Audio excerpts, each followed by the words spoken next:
पद्धतीने आढावा घेऊयात।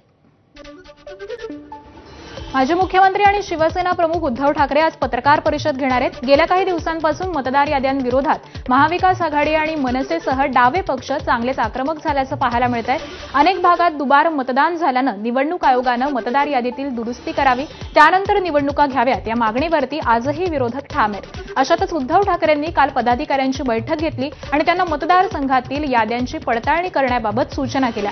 त्यानंतर आजच्या पत्रकार परिषदेत उद्धव ठाकरे नक्की काय बोलणार याकडे सर्वांचं लक्ष लागलंय। महाविकास आघाडीच्या आरोपांना उत्तर देण्यासाठी भाजपकडून मोठी पत्रकार परिषद आयोजित करण्यात आली आहे। या पत्रकार परिषदेमधून भाजप महाविकास आघाडीचा भांडाफोड करणार असल्याची माहिती सूत्रांनी दिली आहे। मंत्री आशिष शेलार आज सकाळी 11 वाजता भाजपच्या प्रदेश कार्यालयात पत्रकार परिषद घेणार असून महाविकास आघाडीकडून करण्यात आलेल्या वोट चोरीच्या आरोपांवरती ते मोठा गौप्यस्फोट करतील अशी चर्चा आहे। राज ठाकरे आणि उद्धव ठाकरे यांनी केलेल्या विधानांनंतर शेलार काय प्रत्युत्तर देतात याकडे सगळ्यांचंच लक्ष लागलंय। त्यामुळे या पत्रकार परिषदेतून राज्यातील राजकीय वातावरण हे आणखी तापण्याची शक्यता आहे।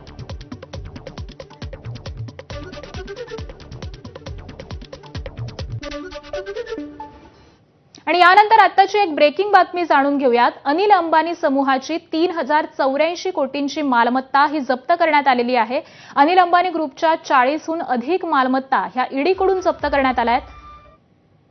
अनिल अंबानी यांच्या रिलायन्स ग्रुपशी संबंधित या सगळ्या मालमत्ता आहेत आणि याच मालमत्ता आता जप्त करण्यात आलेल्या आहेत। 31 ऑक्टोबर 2025 ला पीएमएलए कायद्याअंतर्गत ही कारवाई करण्यात आली आहे।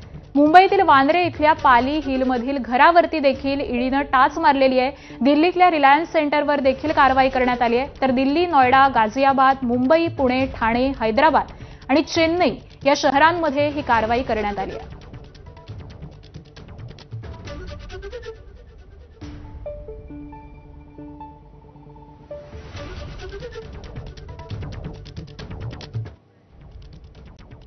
हिवाळी